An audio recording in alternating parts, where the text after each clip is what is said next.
Welcome dear students, एक बार पुनः MGCI के यूट्यूब चैनल पर फाइटर 1.0 बैच में मैं अजय पटेल आपका स्वागत करता हूं। लास्ट लेक्चर में हमने पुष्पक्रम तक की जो कहानी है वो डिस्कस कर ली थी। आज जो हमारा लेक्चर रहेगा उसमें हम डिस्कस करेंगे फ्लावर को, उसमें हम डिस्कस करेंगे पुष्प को। चलिए स्टार्ट करते हैं। बेटा, जो फ्लावर है इसको आवृत बीजियों की जननिक संरचना या इसी को रिप्रोडक्टिव यूनिट या जननिक इकाई कहा जाता है। असल में जो फ्लावर है इसमें पत्तियों के 4 चक्र मौजूद होते हैं और ये पत्तियों के जो चारों चक्र हैं ये पुष्पासन नामक एक फूली हुई संरचना पर पाए जाते हैं। पत्तियों के जो 4 चक्र हैं वो बाहर से अंदर की ओर यदि हम देखें तो सबसे बाहर की तरफ जो चक्र मिलेगा हमें पत्तियों का, उसे बोलते हैं कैलिक्स या बाह्य पुंज। इससे अंदर की ओर मिलेगा कोरोला या दलपुंज और अंदर हमें मिलेगा एंड्रोशियम या इसको पुमंग कहते हैं। जबकि सबसे सेंटर में हमें जो चक्र मिलेगा वो रहेगा गाइनोशियम या इसे जायांग कहा जाता है। ये चक्र है मतलब इनमें एक से ज्यादा क्या रहेंगी, पत्तियां। अब यदि हम सिंगल सिंगल लीफ का नाम देखें, जैसे कैलिक्स है जिसे बाह्यदल पुंज कहते हैं, इसकी इकाई जो रहेगी वो रहती है सेपल या बाह्यदल। कोरोला जो है इसकी इकाई पेटल या दल रहती है। एंड्रोशियम की इकाई को स्टामेन कहा जाता है। गाइनोशियम की जो इकाई है वो कार्पल अथवा पिस्टिल होती है। इन्हीं ये जो चारों इकाइयां हैं इन्हें हम 2 भागों में बांट सकते हैं। एक होती है जननिक संरचनाएं जो हमारे फ्लावर के लिए आवश्यक इकाइयां हैं, आवश्यक चक्र हैं। तो आवश्यक चक्र में आते हैं एंड्रोशियम व गाइनोशियम, जबकि जो सहायक हैं या एसेसरी हैं उसमें आते हैं कैलिक्स व कोरोला। ये जो एंड्रोशियम है ये हमारे पुष्प का मेल रिप्रोडक्टिव पार्ट है, जबकि गाइनोशियम हमारे फ्लावर का फीमेल रिप्रोडक्टिव पार्ट है। तो यहां पर हमने इनको 2 भागों में बांट दिया, सहायक चक्र, आवश्यक अथवा जननिक चक्र। तो सहायक में कौन आया है, कैलिक्स व कोरोला। आवश्यक या जननिक चक्र में कौन आया है, एंड्रोशियम व गाइनोशियम आ गए हैं। यदि ये चारों चक्र मौजूद रहेंगे फ्लावर में तब ऐसे फ्लावर को बोलते हैं कंप्लीट फ्लावर, पूर्ण पुष्प कहा जाता है। और जो कंप्लीट फ्लावर है बेटा, ये कंप्लीट फ्लावर ऑलवेज द्विलिंगी रहेगा क्योंकि इसमें मेल व फीमेल दोनों रहेंगे। बट यदि हमारा ये जो फ्लावर है इसमें कोई एक अथवा 2 चक्र एब्सेंट रहे, कैलिक्स एब्सेंट रहे but Corolla androecium gynoecium present है, या एंड्रोशियम एब्सेंट है गाइनोशियम कोरोला कैलिक्स प्रेजेंट है, तो ऐसा फ्लावर जिसमें कोई एक अथवा 2 चक्र एब्सेंट रहे ऐसे फ्लावर को बोलते हैं इनकम्प्लीट फ्लावर। और जो इनकम्प्लीट फ्लावर है वो एकलिंगी अथवा द्विलिंगी में से कुछ भी हो सकता है। भाई ऐसा हो सकता है कि फ्लावर इनकम्प्लीट रहे बट उसके बाद भी उसमें मेल व फीमेल दोनों टाइप के सेक्स ऑर्गन प्रेजेंट रहे, तो वो एकलिंगी अथवा द्विलिंगी दोनों प्रकार का हो सकता है। और आगे चले तो एक कंडीशन याद रखना, जो हमारे पास में लिली है बेटा, लिली का जो फ्लावर है इसमें हम कैलिक्स व कोरोला इन दोनों में अंतर नहीं कर पाते हैं क्योंकि ये दोनों संरचनाएं आपस में जुड़ जाती हैं और जुड़कर एक चक्र बनाती हैं। तो लिली में जो कैलिक्स व कोरोला आपस में जुड़े और जुड़कर उन्होंने जो एक चक्र बनाया उस एक चक्र को बोलते हैं परिदल पुंज, या साथियों इसको ही कहा जाता है पेरियांथ। परिदल पुंज या फिर इसको ही क्या बोलेंगे, पेरियांथ, जिसकी जो इकाई है वो इकाई है टेपल या परिदल, टेपल या परिदल। आइए नेक्स्ट पेज पर चलते हैं। तो यहां मैंने लिली तक की कहानी आपको पढ़ा दी थी। अब हम आ गए हैं सिमिट्री पर। तो फ्लावर में सिमिट्री की कंडीशन को समझने के लिए तीन शब्द हमारे पास हैं। यदि हम फ्लावर को किसी भी केंद्र से गुजरने वाली अक्ष के परित दो बराबर भागों में बांट सकें, ठीक है, कोई भी ऐसी अक्ष जो केंद्र से गुजरती हो और यदि वो फ्लावर को कितने बराबर भागों में बांटे, दो बराबर भागों में बांटे, तब इसे बोलते हैं त्रिज्या सममित। ये यहां लिखा भी है, या इसी को बोलते हैं एक्टिनोमार्फिक, ठीक है। जबकि यदि कंडीशन कुछ ऐसी हो कि हम फ्लावर को केवल एक अक्ष के द्वारा ही, केवल एक सेंट्रल एक्सिस के द्वारा ही दो बराबर भागों में बांट सकें, इसके अलावा कोई भी दूसरी अक्ष के द्वारा इस पुष्प को दो बराबर भागों में बांटा ना जा सके, तब इसे कहा जाता है एक व्यास सममित, या इसको कहा जाता है जाइगोमार्फिक। एक्टिनोमार्फिक को दर्शाने के लिए हम इस तरह के प्लस साइन का यूज करते हैं। जाइगोमार्फिक को दर्शाने के लिए इस साइन का उपयोग किया जाता है। यदि एक्टिनोमार्फिक के एग्जाम्पल देखें तो धतूरा, सरसों व मिर्च, ये तीनों जो एग्जाम्पल रहेंगे ये एग्जाम्पल हैं एक्टिनोमार्फिक के। जबकि जाइगोमार्फिक के एग्जाम्पल में आप लेग्यूमिनोसी फैमिली को ले लें, जैसे मटर, सेम, गुलमोहर, केसिया, ठीक है। एक और कंडीशन है, जब हम पुष्प को किसी भी ऊर्ध्वाधर अक्ष के परित दो बराबर भागों में बांट ना सकें, तब इस कंडीशन को कहेंगे असम्मिति या अनियमित फ्लावर, ठीक है। एसिमेट्रिक कंडीशन रहेगी, और एसिमेट्रिक कंडीशन का जो एग्जाम्पल है वो एग्जाम्पल है कैना। तो यहां पर ये हमने डिस्कस की सिमिट्री। सिमिट्री के आगे यदि देखें तो पुष्प में जो भी पुष्पीय अंग या पुष्पीय पत्तियां होती हैं, यदि वे पुष्पीय पत्तियां तीन तीन के चक्र में मौजूद हैं, तब इस कंडीशन को बोलते हैं त्रितयी या ट्राइमेरस कंडीशन। यदि वे पत्तियां चार चार के समूह में, चार चार के क्रम में मौजूद हैं, कि भाई जो पेटल हैं वो भी चार हैं, सेपल हैं वो भी चार हैं, तब उसे चतुष्टयी स्थिति या टेट्रामेरस कंडीशन बोलते हैं। पांच के गुणक में हो, कहीं 5 हैं, 10 हैं या 15 हैं, तब उसे पंचतयी भी हम कहते हैं, या पेंटामेरस कंडीशन हम कहेंगे। तो ये पुष्प में त्रितयी, चतुष्टयी, पंचतयी कंडीशन हमने देखी। क्या ये सारी चीजें क्लियर हैं? अगला है क्या होता है कि पुष्प में जो हमारा पुष्पासन है, देखें यहां पर ये कुछ इस तरह से हमारे पास में पुष्पासन मौजूद है, और पुष्पासन पर मौजूद होती हैं पुष्पीय पत्तियां। तो कई बार क्या होगा, इस पुष्पासन का जो ये पेडिसल है, या इसे बोलते हैं पुष्पीय व्रंत, इस पुष्पीय व्रंत पर एक पत्ती लगी होती है। बेटा इस पत्ती को सहपत्र या इस पत्ती को ब्रैक्ट कहते हैं। तो ऐसे पुष्प जिनमें सहपत्र पाई जाती है उन्हें ब्रैक्टिएट, जबकि ऐसे पुष्प जिनमें सहपत्र नहीं पाई जाती उन्हें ई ब्रैक्टिएट कहा जाता है। तो ये कंडीशन हमने यहां देखी। नेक्स्ट जो है बहुत जबरदस्त चीज है, जिसके डायग्राम यहां पर होंगे हमारे सामने। आइए समझते हैं इन तीनों ही कंडीशन को।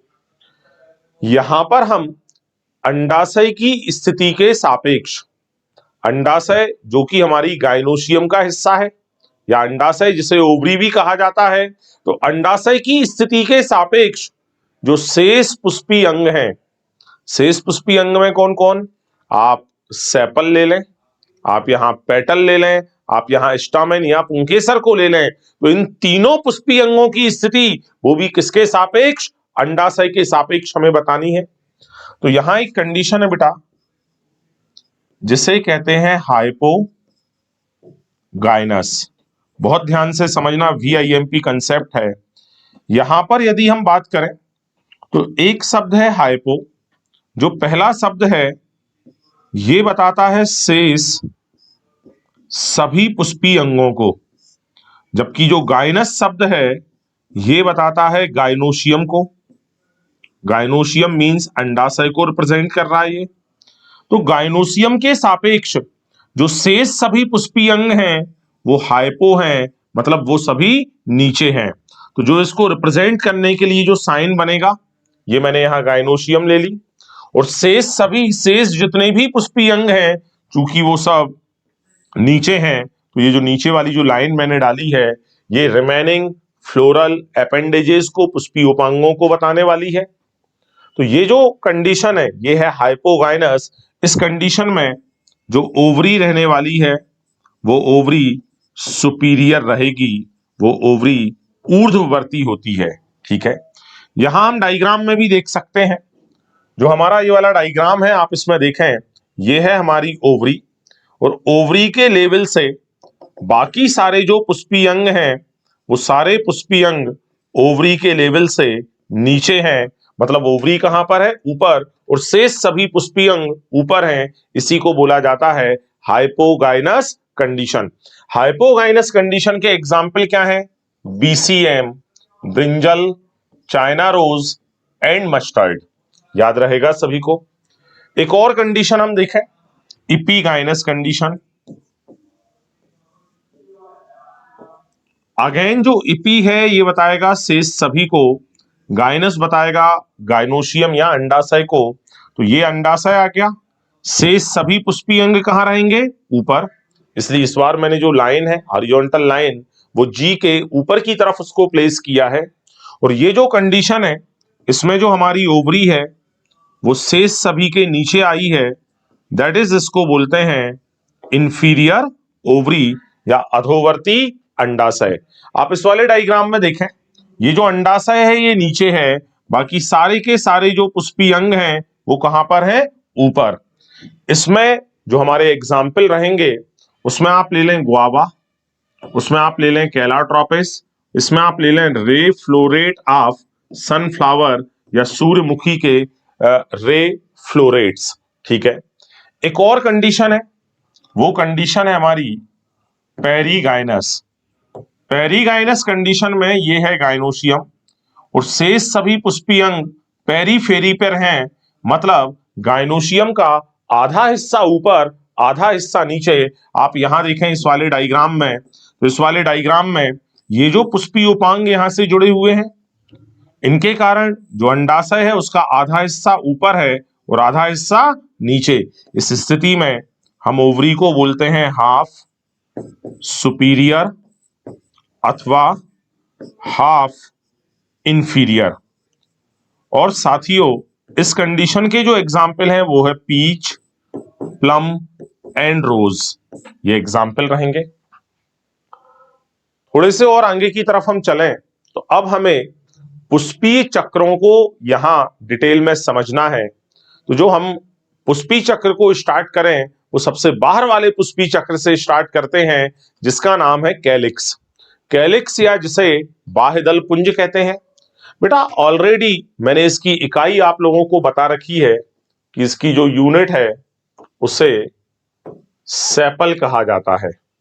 ये जो सेपल है, ये हरी पत्तियां हैं जो पुष्प की कली अवस्था में, उसकी जो बड स्टेज होती है उसमें फूल की रक्षा करते हैं, पुष्प की रक्षा करते हैं। ये जो सेपल है, या तो ये आपस में जुड़े हो सकते हैं या स्वतंत्र हो सकते हैं। याद रखें, जब भी स्वतंत्र वाली कंडीशन आएगी, हमेशा वहां पर वो जो पृथक बाह्यदली स्थिति रहेगी, मुक्त बाह्यदली, तो दो शब्द चलते हैं, गेमोसेपलस एंड पॉलीसेपलस। तो पॉली यानी स्वतंत्र, तो यहां पर स्वतंत्र के लिए हम लेंगे पॉलीसेपलस कंडीशन। और जब ये संयुक्त होंगे, तब इसके लिए जो हम शब्द लेंगे, वो शब्द हम लेंगे गेमोसेपेलस कंडीशन। तो यहां पर ये हमने कैलिक्स को देखा। ये वही फ्लावर का डायग्राम बना है, calyx, Corolla, androecium and gynoecium के बारे में। ये कैलिक्स हैं, ये कोरोला जो बनाए हुए हैं, ये रंगीन, चमकदार, आकर्षक होते हैं। ये एंड्रोशियम और गाइनोशियम के डायग्राम यहां पर हैं। तो कैलिक्स का काम यदि कोई पूछे तो बता देना कि ये पुष्प की कली अवस्था में पुष्प की रक्षा करते हैं, जबकि जो कोरोला है वो रंगीन, चमकदार, आकर्षक होता है और इसका काम है परागण के लिए कीटों को या दूसरे परागणकारी जो एजेंट हैं, लेकिन वो होने कैसे चाहिए, बायोटिक एजेंट होने चाहिए। उसमें हम वाटर, उसमें हम एयर की बात नहीं कर रहे हैं। वाटर और एयर, जल व वायु अजैवीय परागणकारी एजेंट हैं। इनको आकर्षित करने की कोई जरूरत नहीं होती है। जो हमारा कोरोला है वो इनको आकर्षित नहीं करता। तो कोरोला का काम है परागणकारी एजेंट्स मेनली कीटों को अपनी ओर आकर्षित करना। बेटा कोरोला भी संयुक्त अथवा स्वतंत्र हो सकते हैं। यदि ये संयुक्त होंगे तो चूंकि इसकी इकाई को बोलते हैं पेटल, जो हमारा कोरोला है इसकी इकाई को बोलते हैं पेटल। तो यदि ये स्वतंत्र है तो पॉलीपेटेलस, संयुक्त है तो गैमोपेटेलस।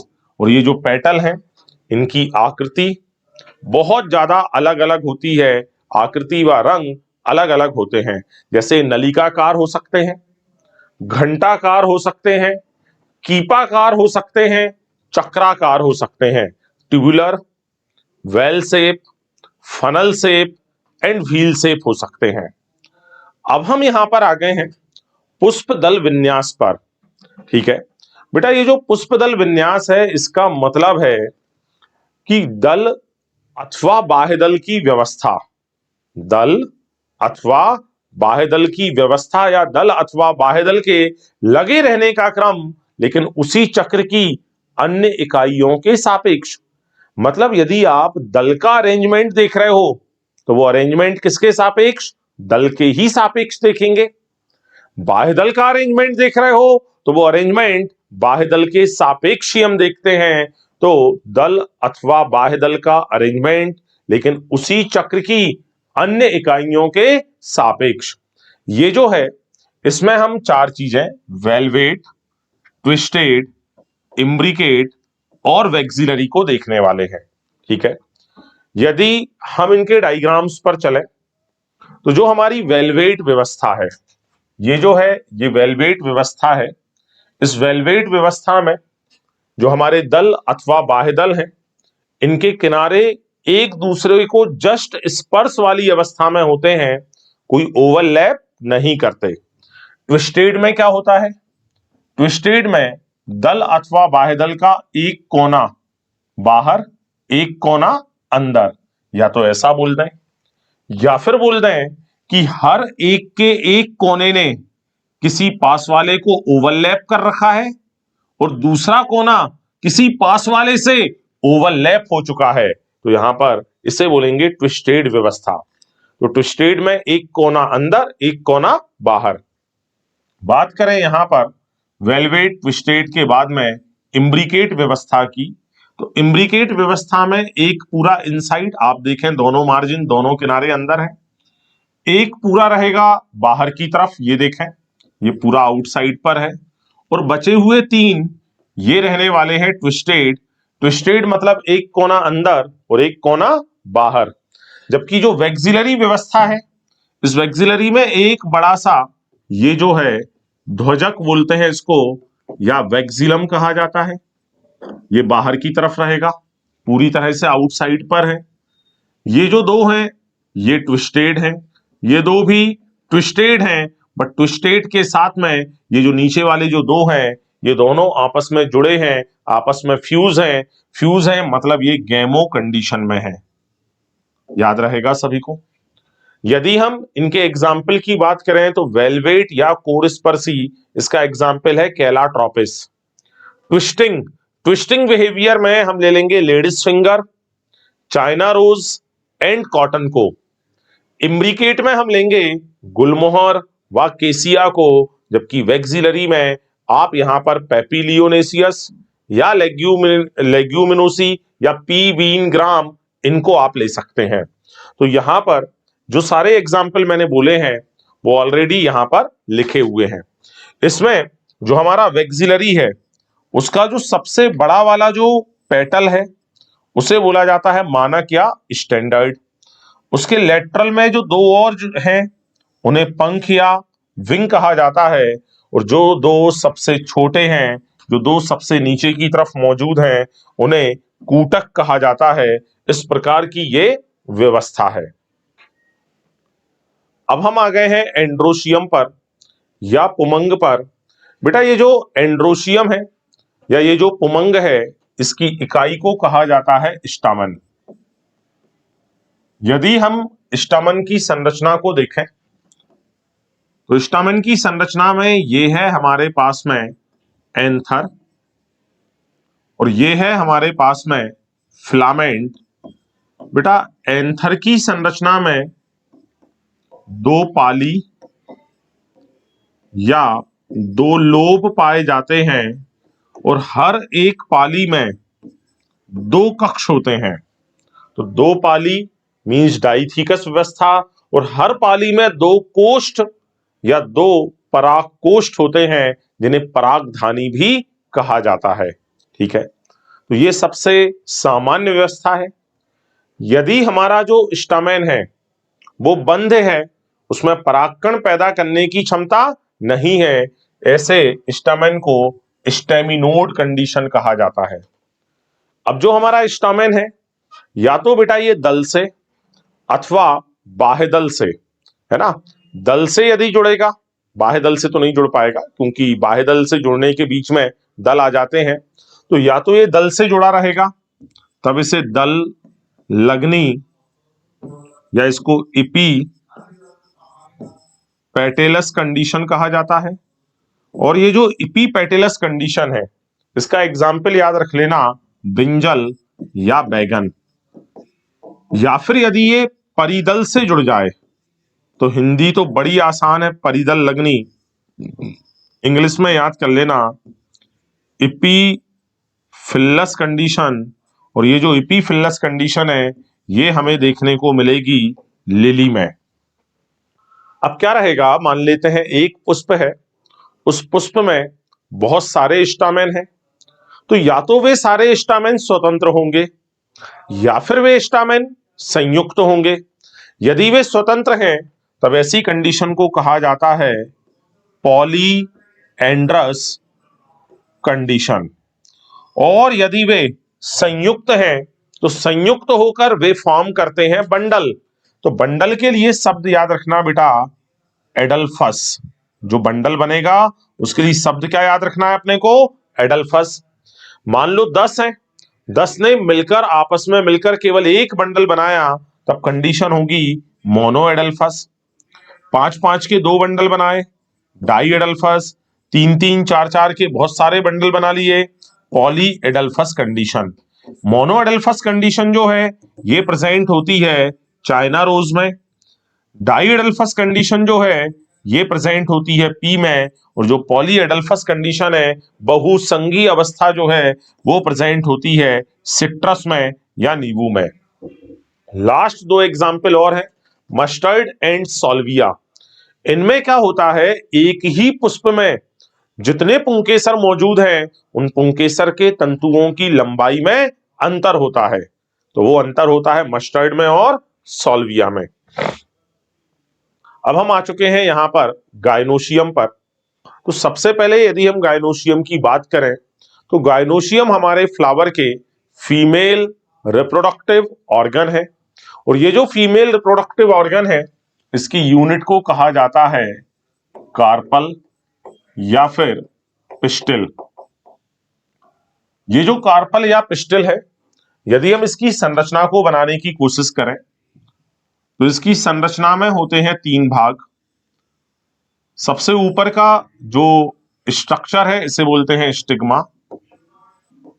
स्टिग्मा एक लैंडिंग प्लेटफॉर्म है जहां पर परागकण आकर लैंड होते हैं। लंबी पतली नली जिसे कहा जाता है स्टाइल, और सबसे नीचे आधारी फूला हुआ भाग जिसे बोलते हैं ओवरी या अंडाशय। बेटा ये जो ओवरी या अंडाशय है इसके अंदर मौजूद होता है पैरेनकाइमेटस सेल्स से बना हुआ, पैरेनकाइमेटस मतलब मृदुतकी कोशिकाओं से बना हुआ प्लेसेंटा, जो कि गद्देदार संरचना है। इस प्लेसेंटा पर मौजूद होता है ओव्यूल या बीजांड। और आपको बता दूं कि या तो अंडाशय में होता है एक बीजांड एक ओव्यूल, या फिर अंडाशय में एक से ज्यादा बीजांड हो सकते हैं। तो यहां यदि हम बात करें, जो हमारा अंडाशय है वो आधारी फूला हुआ भाग है जो एक लंबी पतली नली के द्वारा स्टिग्मा से जुड़ा हुआ है। स्टिग्मा लैंडिंग प्लेटफॉर्म है जो पराग कणों को ग्रहण करती है। लास्ट में अब यदि हम देखें, जब भी एक से ज्यादा कार्पल होती हैं हमारे फ्लावर में, तब वे कार्पल या पिस्टिल या तो स्वतंत्र होती हैं या संयुक्त होती हैं। जब वो स्वतंत्र होती हैं तब इस स्थिति को बोलते हैं व्युक्तांडपी या एपोकार्पस। और व्युक्तांडपी स्थिति जो है वो प्रेजेंट होती है रोज व लोटस में, गुलाब व कमल में। ठीक है, तो मैंने याद करवा रखा है आप सभी को कि जब वियुक्त होते हैं मतलब अलग होते हैं, तो अलग होने के लिए हमने याद किया था रो लो। भाई रोते हैं लोग आजकल अलग होने में, तो रो से रोज, लो से लोटस। ठीक है, और जब संयुक्त स्थिति आएगी तो उसे बोलते हैं युक्तांडपी अवस्था या सिनकार्पस स्थिति। और जब आपस में युक्त होकर बैठते हैं तो लोग टस से मस नहीं हो पाते। टस से आएगा टमाटर, मस से आएगा मस्टर्ड। ठीक है, तो यहां पर मटर दिया है, इंग्लिश में मस्टर्ड दे रखा है, तो आप मस्टर्ड भी याद रखें। अब हमें पढ़ना है यहां पर VIMP कंसेप्ट्स जो है प्लेसेंटेशन। डायग्राम यहां डले हुए हैं, थ्योरी यहां पीछे लिखी है प्लेसेंटेशन की। तो आइए अपन डायग्राम में ही सारी चीज को समझ लें। सबसे पहला जो डायग्राम है हमारा वो है बेटा मार्जिनल प्लेसेंटेशन का।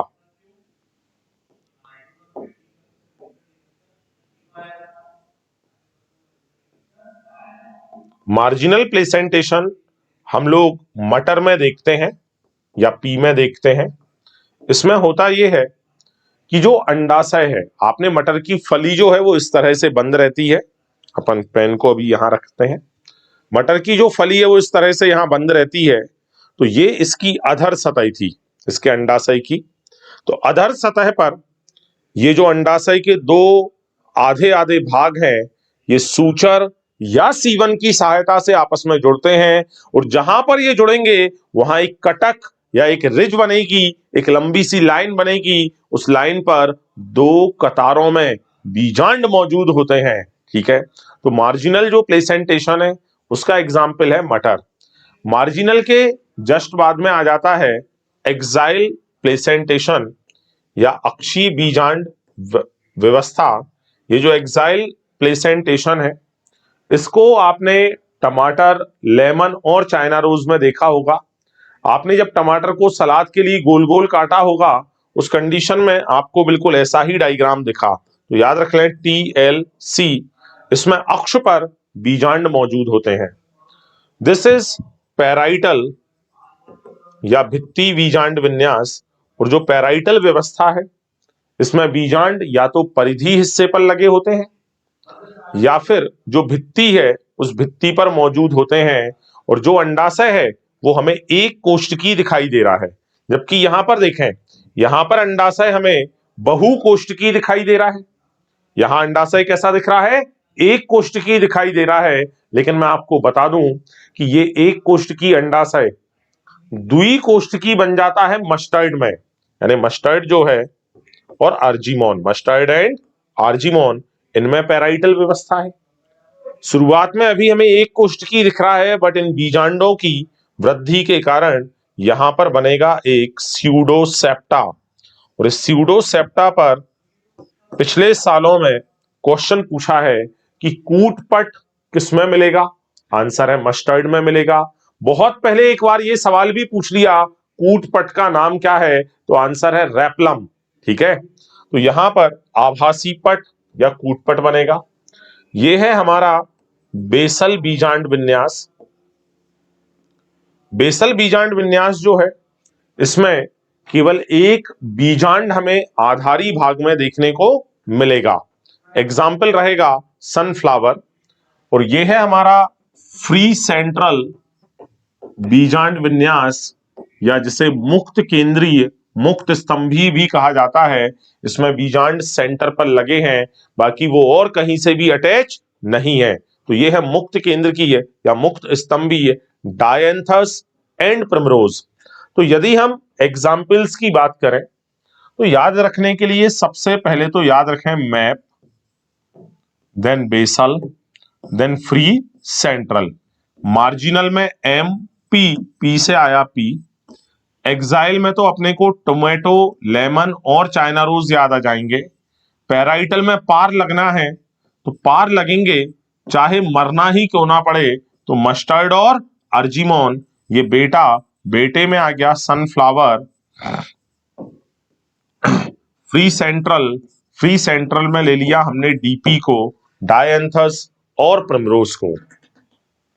आगे चलते हैं और अब हम आ चुके हैं फल या फ्रूट पर। वास्तव में फल होता क्या है ये हम समझ लें। तो फल हमारे पुष्पी पादपों का एक बड़ा ही कैरेक्टरिस्टिक फीचर है जो निषेचन के पश्चात अंडाशय से बनेगा। तो क्या सिर्फ निषेचन के बाद अंडाशय से बनेगा? तो हमारे पास फल दो प्रकार के होते हैं।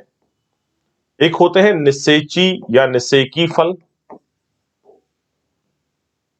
निषेकी फल वे हैं जिनका निर्माण निषेचन के पश्चात आफ्टर फर्टिलाइजेशन अंडाशय से होता है। एक होते हैं बेटा अनिषेकी फल, या इनको पार्थेनोकार्पिक फ्रूट कहते हैं। इनका निर्माण बिना निषेचन के होता है। चूंकि इनका निर्माण बिना निषेचन के हो रहा है, इसलिए इन फलों के अंदर हमें बीज देखने को नहीं मिलते। तो अनिषेकी फल में जो बनाना है, जो केला है, वो हमारा बेस्ट एग्जाम्पल है। इसके अलावा फल में दो टाइप और ले लो। एक होते हैं सत्य फल और एक होते हैं असत्य या फॉल्स फ्रूट। सत्य फल वे हैं जिनका निर्माण अंडाशय से होता है और असत्य फल वे हैं जिनका निर्माण अंडाशय के अतिरिक्त पुष्प के किसी दूसरे भाग से होता है, जैसे पुष्पासन से। तो एप्पल, स्ट्रॉबेरी, कैज्यूनट, ये सभी असत्य फल हैं। इनके निर्माण में थैलेमस या पुष्पासन की भूमिका होती है। अब बात करें हम तो केवल और केवल निषेकी फल की। तो निषेकी फल में जो फल भित्ति होती है, उस फल भित्ति को बेटा कहा जाता है पेरिकार्प। और जो पेरिकार्प है, इसमें बाह्य फल भित्ति को एपिकार्प, मध्य फल भित्ति को मीजोकार्प और अंतः फल भित्ति को एंडोकार्प कहा जाता है। Epicarp, mesocarp and endocarp. इसको समझने के लिए हम बेस्ट एग्जाम्पल लेते हैं कोकोनट का और मैंगो का। बेटा मैंगो में जो आप मैंगो खाते हैं, जो आम होता है पका हुआ हमारा, उसका जो छिलका है वो एपिकार्प को रिप्रेजेंट करता है। उसका जो गूदा है वो मीजोकार्प को रिप्रेजेंट करता है, जबकि उसी आम के अंदर की जो कठोर सतह है वो एंडोकार्प को रिप्रेजेंट करती है। लेकिन वही मैंगो जब कच्ची कैरी के फॉर्म में बहुत छोटी सी अवस्था का जब बना होता है, मतलब बहुत छोटी सी कच्ची कैरी होती है, तो उसकी जो हरी सतह है वो एपिकार्प है, उसका जो सफेद गूदा है वो मीजोकार्प है। लेकिन आपने देखा होगा उस समय उसके अंदर कठोर सतह निर्मित नहीं होती, उस समय उसमें एंडोकार्प नहीं होता। तो ये जरूर याद रखें। पेपर में कैसा पूछ रहा है, छोटी सी कच्ची कैरी दे रखी है या फिर एक पका हुआ आम दे रखा है। पके हुए आम में तो इपी, मीजो, एंडो तीनों होंगे। ऐसे ही बात करें हम नारियल की, तो नारियल हो या मैंगो हो, दोनों में ही फलों का जो प्रकार है वो ड्रूप है, वो अस्थिल है। ठीक है। यदि हम नारियल की बात करें तो कच्चे नारियल को देखें, कच्चा नारियल या जिसे हम पानी पीने के लिए यूज करते हैं, पानी वाला नारियल बोलते हैं उसे, उसमें जो ऊपर की हरी स्किन है वो एपिकार्प है। ठीक है। उसके नीचे जिस गूदे को वो काटकर अलग करता है वो मीजोकार्प है। और लास्ट में एक खोपड़ी जिसमें वो उसका हथियार, उसका जो चाकू है वो मारता है और वो एक टूटने की आवाज आती है, जिसके बाद पानी कहाँ आ जाता है बाहर, बेटा वो एंडोकार्प है। लेकिन जब वही नारियल पक जाता है, जब वही नारियल, जो नारियल हम पूजन में अब इस्तेमाल करते हैं उसकी बात करूंगा। ये नारियल कौन सा था? पानी पीने वाला। अरे वो जिसमें स्ट्रॉ डाल के आप पानी पीते हैं, उसमें ऊपर की हरी सतह एपिकार्प, उसके नीचे का जो अपन काटते हैं वो मीजोकार्प, अंदर जो कठोर सतह है वो एंडोकार्प। लेकिन जो भगवान को पूजन में नारियल चढ़ाते हैं उस नारियल में हम देखते हैं फाइबर्स दिखाई देते हैं। बेटा वो फाइबर्स जो हैं वो मीजोकार्प को रिप्रेजेंट करते हैं। उसकी जो खोपड़ी है, जो कठोर सतह है, वो एंडोकार्प को रिप्रेजेंट करती है। तब क्वेश्चन ये उठता है कि सर फिर हम नारियल में खाते क्या हैं? तो याद रखना, नारियल में हम एंडोस्पर्म या भ्रूणपोष को खाते हैं। हमारा जो कोकोनट है, हमारा जो नारियल है, उस नारियल में एक होता है सेलुलर एंडोस्पर्म। ये जो सेलुलर एंडोस्पर्म है ये गूदा है सफेद, और एक होता है न्यूक्लियर एंडोस्पर्म। ये हमारे नारियल का लिक्विड है, नारियल का पानी है जो उसमें भरा रहता है। ये हमने यहां पर डायग्राम देख लिया। अब इसके आगे की जो कहानी है जिसमें हमें डिस्कस करना है सीड को और फैमिलीज को, वो हम डिस्कस कर लेते हैं। हम लोगों ने अभी फ्रूट डिस्कस किया, अब हमारा जो टॉपिक है वो है सीड। वास्तव में जो सीड है वो क्या है कि फीमेल के स्ट्रक्चर में, देखें यहां पर ध्यान से,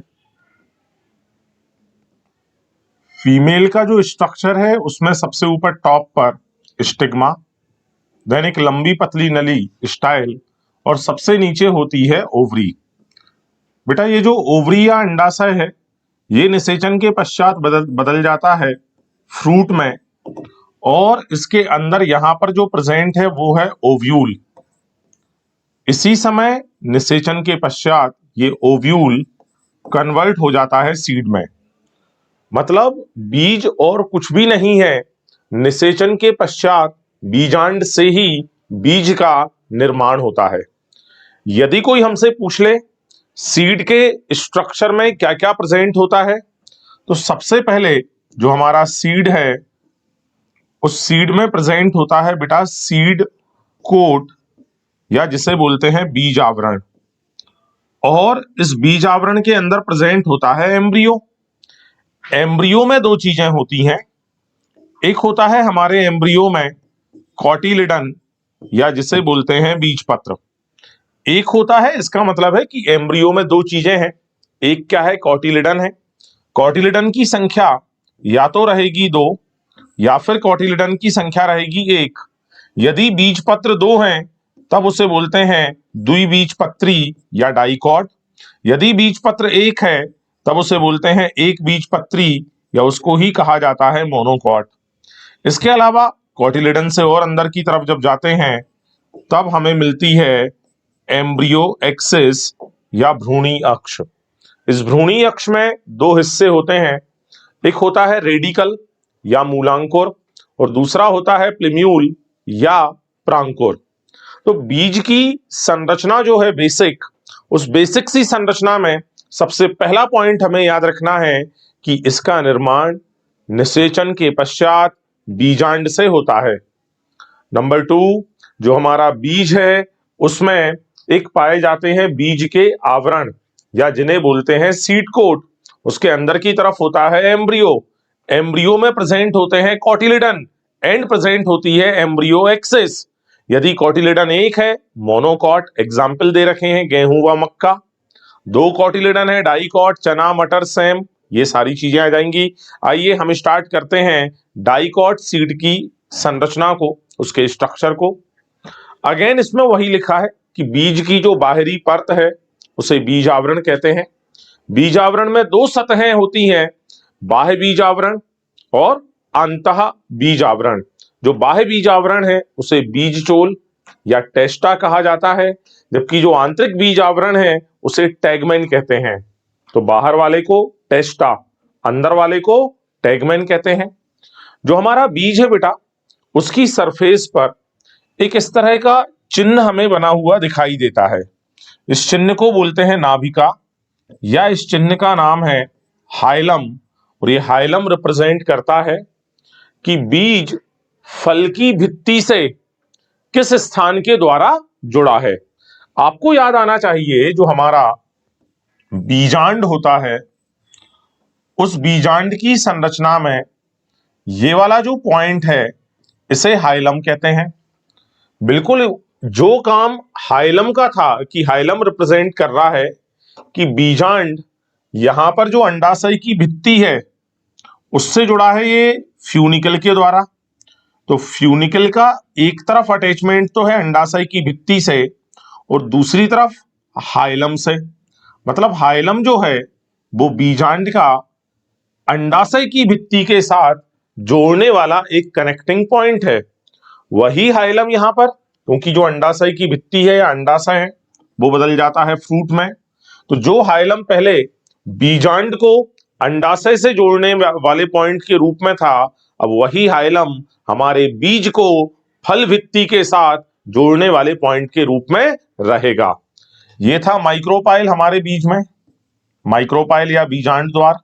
वैसा ही बीजांड द्वार या जिसे हम सीड पोर भी कह सकते हैं, बीज छिद्र भी कह सकते हैं, ये प्रेजेंट होता है। ये जो सीड पोर है या जिसे बीजांड द्वार कहते हैं, इसी के द्वारा पानी, ऑक्सीजन, मॉइस्चर ये बीज में अंदर एंटर होती है, अंदर की ओर प्रवेशित होती है। अब यदि हम टेस्टा और टैगमैन को हटाएं तब हमें अंदर जो भ्रूण मिलेगा उस भ्रूण में दो बीजपत्र दिखाई देंगे, दो कोटिलेडन दिखाई देंगे। तो जैसे ही मैं ये बीज आवरण हटाऊंगा इस तरह की संरचना दिखना स्टार्ट होगी जिसमें दो बीजपत्र हैं। इनका काम है भोज्य पदार्थों का संग्रहण, फूड मटेरियल को स्टोर करके रखना। और इन्हीं दोनों कोटिलेडन के साथ में ये है हमारी एम्ब्रियो की एक्सिस, और इस एम्ब्रियो की एक्सिस में ऊपर वाला जो पॉइंट है वो है प्रांकोर और नीचे वाला जो पॉइंट है वो है मूलांकुर। थोड़े से और आगे यदि हम चलें तो बीज में सामान्यतः जो हमारा डाइकॉट सीड है उसमें भ्रूणपोष नहीं पाया जाता। मतलब वो नॉन एंडोस्पर्मिक होते हैं, अभ्रूणपोषी होते हैं। मतलब उनका भ्रूणपोष बीज बनने से पहले ही कंज्यूम हो चुका है। तो अभ्रूणपोषी के एग्जाम्पल में आप क्या याद रखें? चना, मटर, सेम, ठीक है ना। तो जो चना, मटर, सेम है जिन्हें हम अभ्रूणपोषी कह रहे हैं, यदि पेपर में ऑप्शन ऐसा आए कि इनमें भ्रूणपोष प्रेजेंट है या एब्सेंट है तो आप लगा देना एब्सेंट है। बट यदि पेपर में क्वेश्चन इस तरह से आए कि चना, मटर, सेम का जो भ्रूणपोष है वो बहुत पतला है या बहुत मोटा है, तो आंसर लगाएंगे पतली परत के रूप में मौजूद है। जबकि जो अरंडी होती है, केस्टर है, डाइकॉट है, उसके सीड भ्रूणपोषी होते हैं और इसका जो भ्रूणपोष है वो गूदेदार होता है, ठीक है, मतलब मोटा स्थूली रहेगा। एक बीजपत्री की बात करें तो बेटा सामान्यतः जो हमारे एक बीजपत्री बीज होते हैं वे सभी भ्रूणपोषी होते हैं, वे सभी एंडोस्पर्मिक होते हैं। लेकिन जो आर्किड है, आर्किड आप सभी जानते हैं अधिपादप है। इकोलॉजी में भी हम आर्किड को देखते हैं कि आर्किड का रिलेशन मैंगो के साथ है, जिसमें आर्किड को फायदा और मैंगो को ना फायदा ना नुकसान, प्लस जीरो इंटरेक्शन होती है, जिसे हम कॉमन सेलिज्म भी कहते हैं।